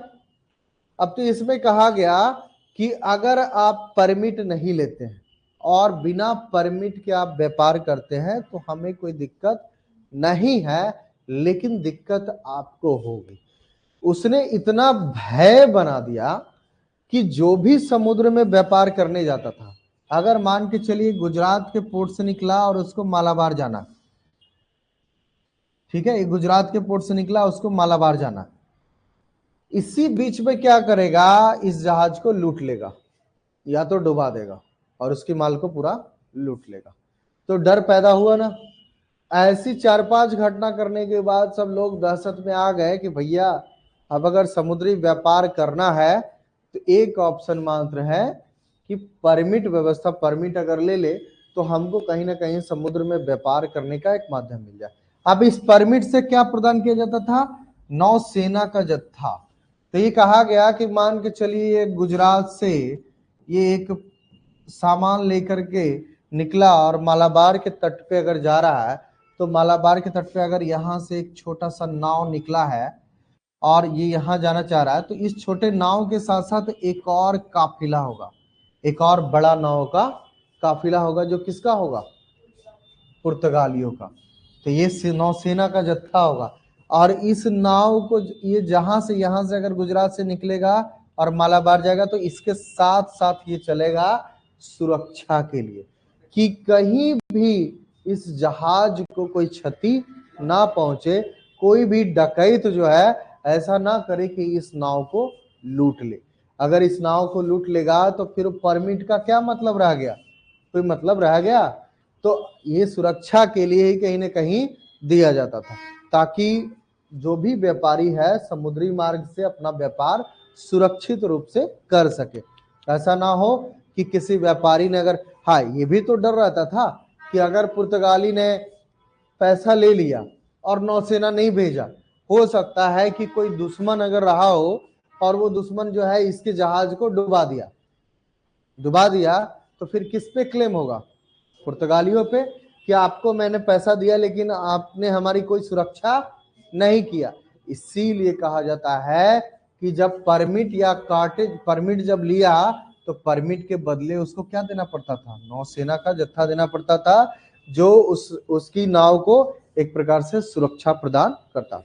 ठीक है, तो कार्टेज काफिला, कार्टेज आर्मडा तो एक प्रकार से सेना ही था, वही नौसेना। तो वो सेना जो था वो जब एक प्रकार से जत्थे के रूप में जाता था, एक नाव में अच्छी खासी सेना रहती थी और उस सेना गोला बारूद वगैरह सब अपने पास रखता था। और वो सेना जो है वो जहाज के साथ जो भी व्यापारी परमिट लेता था उस व्यापारी के साथ साथ वो जहाज वहां जाता था, जहां डेस्टिनेशन उसका होता था पहुंचा देता था और वो फिर थल से वो नौसेना फिर वापस अपने स्थान पे आ जाती। ठीक है, तो पूरी सुरक्षा देने का काम किसने किया था, ये पूरा पुर्तगालियों ने, किसकी व्यवस्था के तहत, कार्टेज आर्मडा काफिला व्यवस्था के तहत। क्लियर हो गया, डाउट है कि क्लियर हो गया? हाँ, तो ये क्लियर हो गया। अब इसके बाद फिर आप देखिएगा, लेकिन हाँ इसमें एक बड़ी जो कमी मानी जा रही थी, जो डिक्लाइन का एक कारण माना गया, ये कहा गया कि अगर मान के चलिए गुजरात से एक नाव निकला है मालाबार जा रहा है, तो ये मालाबार जाने के बीच में ये कहा जाता है कि ये जो होता था ना, जो परमिट लेना पड़ता था, जब परमिट लेना पड़ता था तो परमिट के वक्त में जो अधिकारी होता था उसका रवैया जो होता था ना, वो तानाशाही वाला रवैया होता था, तो वो कहीं ना कहीं गड़बड़ होता था। तो व्यापारियों के द्वारा आगे चल करके ये कहा भी गया कि परमिट लेने के लिए जो शुल्क देना पड़ता था ना, वो तो बहुत ज्यादा नहीं होता था, वो तो बहुत थोड़ा सा होता था। कि मान के चलिए अगर 1 लाख रुपए का माल नाव में ले जा रहा है और 1 लाख रुपए का माल ले जाने के लिए उसको 100 रुपए मात्र परमिट देना पड़ रहा है, तो बहुत बड़ी बात नहीं है। 1 लाख रुपए माल सुरक्षित हो जा रहा है। जैसे आज भी आप देखेंगे कि अगर कंपनी है, आप कुछ भी अगर व्यापार कर रहे हैं, तो व्यापार अपने आप को सुरक्षित करने के लिए क्या करता है, इंश्योरेंस करता है। एक गाड़ी लेते हैं तब भी इंश्योरेंस लेते हैं कि भैया अगर क्षति हो जाए तो वो हमें पूर्ति कर सके। तो कहीं ना कहीं उस समय भी एक सेफ्टी का, तो ये परमिट व्यवस्था से उनको दिक्कत बहुत ज्यादा नहीं हो रहा था। लेकिन दिक्कत इस बात से था कि जो परमिट देने वाला अधिकारी था उसका रवैया कहा जाता है कि बहुत तानाशाही था। उसके वजह से स्थानीय व्यापारी भी जो है उनसे पुर्तगालियों से कहा जाता है कि असंतुष्ट थे। ठीक है, और पुर्तगालियों में ये जो जहाजी बेड़ा है पुर्तगालियों का ना, तो इस पुर्तगाली जहाजी के बेड़ा में जो सेना रहता था वो सेना पूर्णतः पुर्तगाली नहीं होता था, ज्यादातर जो है वो स्थानीय लोग होते थे। जब दक्षिण भारत के जो स्थानीय लोग हैं ना, उन्हीं को ज्यादातर इसमें रखा जाता था, और इसके साथ साथ कुछ जो जासूस जो छोड़े जाता था, ये स्थानीय लोग ही होते थे जो पूरी तरह सपोर्ट किसको करता था, पुर्तगालियों को सपोर्ट करता था। तभी ये आर्मडा काफिला सिस्टम इनका चल पाता था, क्योंकि जो जहाज चलाने वाला है वह भी, उसके बारे में भी कहा गया कि जहाजी भी जो है वो स्थानीय होता था, और जहाज पे रहने वाली जो सेना होती थी वह भी भारतीय ही था। तो भारतीय स्थानीय लोग जो है पुर्तगाल को काफी सपोर्ट करते थे, क्योंकि व्यापार उनका चल रहा था। तो व्यापार जिसका होगा, जिसका राज्य होगा, उसको सपोर्ट लोग करेंगे भी। लेकिन जब ये स्थिति आती है, दूसरी स्थिति कि धर्मांतरण वाली स्थिति, तो धर्मांतरण वाली स्थिति, और कहीं ना कहीं जो जब परमिट लेता है, तो परमिट के टाइम में जिन अधिकारियों के द्वारा रवैया बहुत बुरा रहता है, उसके वजह से भी खिज होकर के कहा जाता है कि कहीं ना कहीं स्थानीय लोग असंतुष्ट होते हैं, और स्थानीय लोग जो है उनको सपोर्ट देना बंद कर देते हैं। ठीक है, और स्थानीय लोग जब सपोर्ट देना बंद करते हैं, तब कई कठिनाइयों का सामना पुर्तगालियों को करना पड़ता। ठीक है, क्लियर हो गया? ये कब तक चला था? ये जब तक पुर्तगाली रहे तब तक लगभग चला। तो ये आपको मान के चलिए कि 1641 में जब मलक्का पे अटैक हुआ था और डच जब आना शुरू हुआ, तो आप 1650 तक मान सकते हैं। मतलब 1500 से स्टार्ट मान के चलिए, 1509 से, तो 1650 तक आपको आर्मडा काफिला सिस्टम लगभग मिलेगा, क्योंकि पूरी व्यापार जो है इन्हीं के कंट्रोल में, समुद्री व्यापार जो है इन्हीं के कंट्रोल में था। ठीक है, तो ये क्लियर हो गया। अब इसके बाद हम लोग आते हैं नेक्स्ट वाले पे।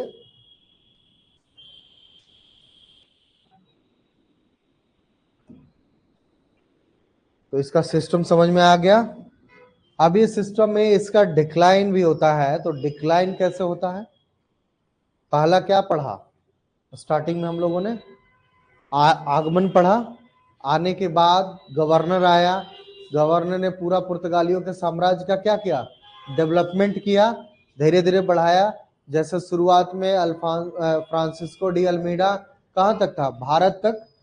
लेकिन उसके बाद अल्बुकर्क आता है, तो भारत के अलावा उसको कहाँ तक बढ़ाता है? साउथ ईस्ट एशिया और फारस की खाड़ी।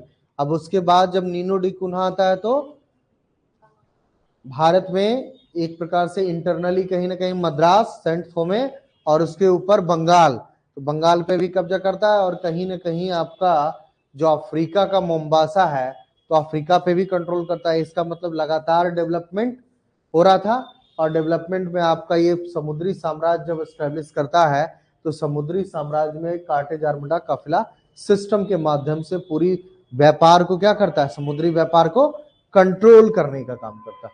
लेकिन इसमें कई चीजें कमी होने के कारण, और एक नया कंपनी जो कहा जाता है, पुर्तगालियों के अलावा डच का जब आगमन होता है, तो डचों की जो जहाज थी वह छोटे छोटे जहाज थे और फुर्तीला जहाज कहा जाता है। तो और उसकी आक्रामक नीति इतनी अधिक थी कि अगर जैसे आप देखें कि इजराइल और ईरान, किसके बीच में? इजराइल और इराक की ईरान कौन है? ईरान की इराक? इराक, ईरान नहीं। इराक था, ईरान था। ईरान ना, कंफ्यूजन हुआ ना। यूपीएससी वैसे ही करंट वाला सवाल पूछता है, तो ध्यान रखिएगा, ईरान था। ठीक है, तो ईरान, तो अब जैसे ईरान जो है, इजराइल क्या है? इजराइल के पास अच्छी खासी टेक्नोलॉजी है, रोकने वाली, मिसाइल रोकने वाली, लेकिन ईरान ने उसको विफल कैसे किया? इतनी फ्रीक्वेंटली रूप में उसको गोला बारूद दागा गया, इतनी फ्रीक्वेंटली, कि उसका जो रोकने वाला सिस्टम था वह भी उसको रोक नहीं पाया।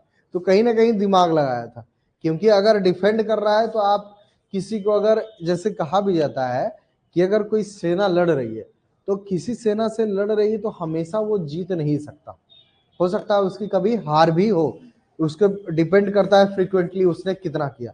तो इसने एक ही बार लगातार दागना शुरू किया। तो यही बात आपको वहां पे भी देखने को मिलता है, जब पुर्तगालियों का साम्राज्य को एक प्रकार से समाप्त करके डच आए तो लगातार इतना ज्यादा अटैक पुर्तगालियों के कब्जे पर किया कि पुर्तगालियों को अब लगने लगा कि अब यहाँ पे तो बच पाना मुश्किल है। तो फ्रीक्वेंटली ये कहा गया कि आक्रामक नीति जो है, डचों की आक्रामक नीति और उनके फुर्तीले जहाज, छोटे छोटे फुर्तीले जहाज ने पुर्तगालियों की जो पूरी समुद्री व्यापार थी, उस समुद्री व्यापार को पूरा नष्ट करने का काम डच ने किया। तो आप डच पे आते हैं तो डच कहीं ना कहीं, अब डच पे क्या, इसका आते हैं पुर्तगालियों का पतन, पुर्तगालियों का पतन। तो पांचवे में, पांचवा लिख लीजिए, पुर्तगालियों का पतन।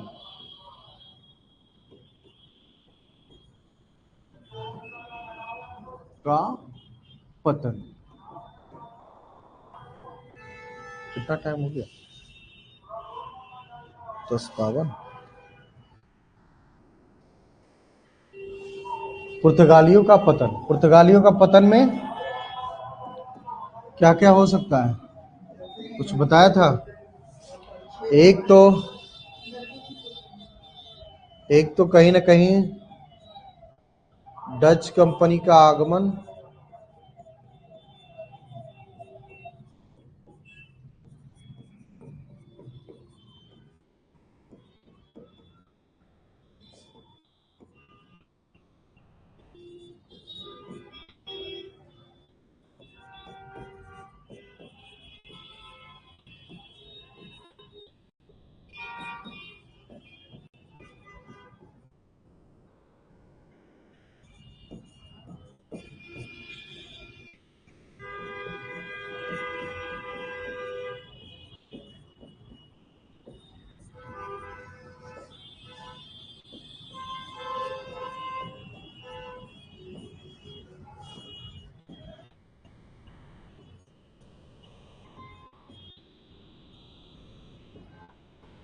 ठीक है, डच कंपनी का आगमन एवं डच की आक्रमण नीति के साथ छोटे एवं फुर्तीले जहाज वाली मजबूत नौसेना।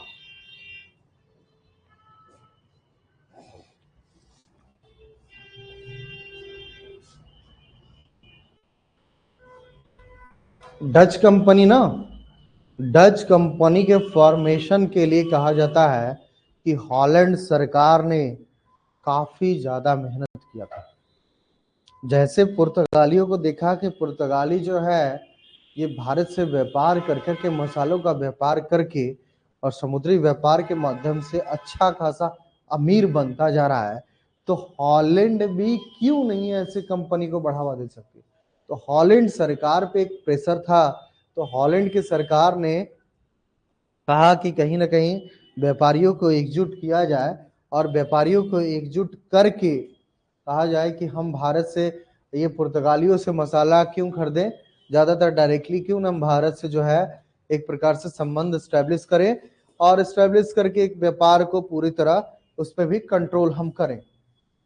तो इसी दौरान कहा जाता है कि डच सरकार बहुत अथक प्रयास कर, कई बार कॉन्फ्रेंसेस करता है सरकार, लेकिन वो विफल होता है। लेकिन एक कॉन्फ्रेंस जो होता है वो सफल होता है, उसमें बहुत सारे व्यापारी जो है उनको बुलाया जाता है और उनके सामने ये प्रस्ताव रखा जाता है। तब अल्टीमेटली 65 लाख गिल्डर, गिल्डर उस समय उसका डचों की मुद्रा थी।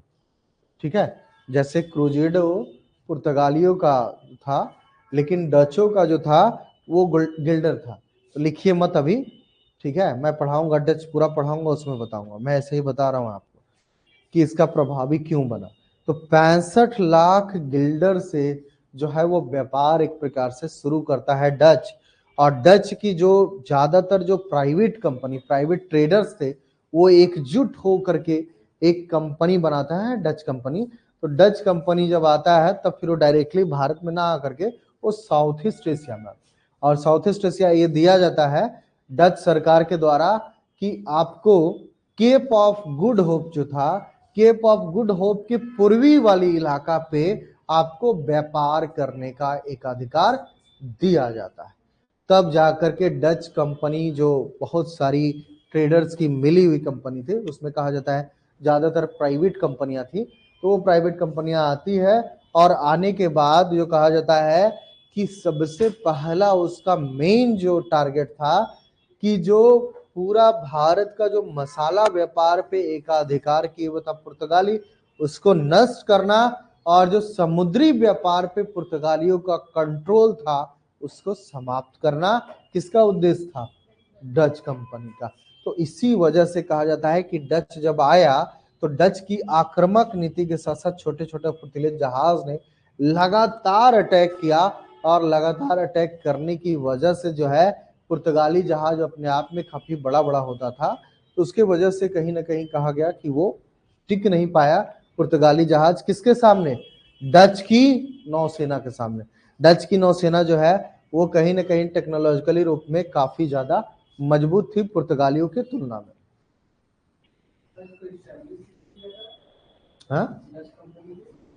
डच कंपनी को हॉलैंड की सरकार के बारे में कहा जाता है कि हॉलैंड की सरकार का ही ये पूरा इनिशिएटिव था कि वो बहुत सारे व्यापारियों को एक जगह पे मिलाया, एक कॉन्फ्रेंस किया, और कॉन्फ्रेंस करके कहा कि जो व्यापार जैसे पुर्तगाल समृद्ध होता जा रहा है, वैसे ही अब डच की हॉलैंड की सरकार को भी समृद्धि हासिल करना है। तो जितने व्यापारी हैं, जितने व्यापारी आ सकते हैं, आइए, आपका स्वागत है, और एक मिल करके कंपनी बनाते हैं, वही कंपनी आगे चल करके। ये कहा जाता है कि जब एक बड़ा कॉन्फ्रेंस हुआ, कई ऐसे कॉन्फ्रेंस हुए, लेकिन कई कॉन्फ्रेंस में बहुत सारे लोग नहीं आ पाए, एक लेकिन लास्ट वाली जो कॉन्फ्रेंस हुई उसमें बहुत सारे व्यापारी ने पार्टिसिपेट किया। तब जाकर के कहा जाता है कि बहुत सारी ट्रेडर्स को मिलाने के बाद एक डच कंपनी बनी, और वो डच कंपनी का स्टार्टिंग का जो व्यापार करने के लिए जो पैसा होता है ना, वो 65 लाख गिल्डर था। 65 लाख गिल्डर से जो है वो डच कंपनी स्टैब्लिश होती, स्टार्ट होती। क्लियर हो गया? 65 लाख गिल्डर से। अब ये डच कंपनी का आगमन, अब इसके बाद क्या हो सकता है? अब ये जब आया, आक्रमण कर रहा है, तो लगातार कहीं ना कहीं आक्रमण करेगा, तो अपनी इलाके को जीतेगा भी। किसके इलाके को जीतेगा? पुर्तगालियों के। लेकिन इन डचों के पहले एक घटना और हुई थी, और वो एक बड़ी घटना थी। ब्रिटिश कंपनी के द्वारा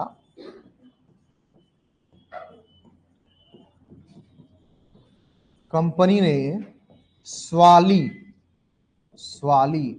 जो कि सूरत के पास कहा जाता है, सूरत जो है ना, इसीलिए कहा जाता है 1612 ईस्वी में सूरत में पहली फैक्ट्री स्टैब्लिश किया था। तो ब्रिटिश कंपनी ने 1612 ईस्वी में स्वाली के पास युद्ध किया। किसके साथ युद्ध किया? पुर्तगालियों के साथ, पुर्तगाली के साथ। और युद्ध करके स्वाली पे पूरी तरह कंट्रोल कर लिया। तो ये ब्रिटिश के हाथ से, ये पुर्तगालियों के हाथ से सबसे पहला जाने वाला जगह कौन था? स्वाली। कब? 1612 ईस्वी में। तो पुर्तगालियों को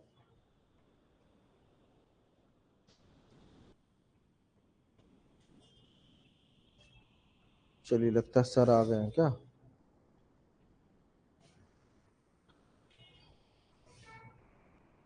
ब्रिटिश कंपनी ने सूरत को, स्वाली जो है, स्वाली नामक जगह को जो सूरत में पड़ता है, उस पर कंट्रोल किया। और 1612 के बाद जो 1628 ईस्वी में है, तो 1628 ईस्वी में कहा जाता है कि हॉर्मुज जो था, हॉर्मुज पे कंट्रोल किसने किया था? तो कहा जाता है कि दो सेना मिल करके, एक ब्रिटिश और दूसरी फारस की सेना। तो फारस जो तुर्की एक प्रकार से कहा गया, तो फारस की सेना और ब्रिटिश दोनों ने मिल करके 1628 में हॉर्मुज पे कब्जा कर लिया। अब इस पे 1628 ईस्वी में कब्जा करने के बाद ये दो क्षेत्र तो निकल गया, दो क्षेत्र निकल गया हाथ से। अब दो क्षेत्र के बाद 1641 ईस्वी में कहा जाता है कि मलक्का जो था मलक्का पे भी डचों ने कंट्रोल कर लिया। अब 1641 1658 में श्रीलंका ये श्रीलंका भी गया, और 1662 ईस्वी में तब बॉम्बे गया। बॉम्बे जब कहा जाता है कि पुर्तगाली राजकुमारी कैथरीन ब्रिगेंजा कैथरीन ब्रिगेंजा और चार्ल्स द्वितीय प्लस चार्ल्स सेकंड, इन दोनों का विवाह होता है। तो विवाह के फलस्वरूप चार्ल्स सेकंड को बॉम्बे जो है क्या होता है, मिल जाता है। और चार्ल्स सेकंड कौन था, ब्रिटिश, तो ब्रिटिश को ही मिलेगा ना फिर आगे चल करके बॉम्बे को लीज पर किसको देता है, ये चार्ल्स द्वितीय। 1662 ईस्वी में किसने दिया, पुर्तगाली ने खुद ही दे दिया, किसको, चार्ल्स द्वितीय को, ब्रिटिशर्स को। और ब्रिटिशर्स ने फिर किसको दे दिया, ईस्ट इंडिया कंपनी को। तो बॉम्बे भी हाथ से निकल गया। अब कौन बचा, मालाबार। तो 1663 ईस्वी में मालाबार जो कोचीन और आपका कौन, मालाबार, कोचीन और कन्नौर, तो मालाबार पे भी 1663 में कब्जा हो जाता है।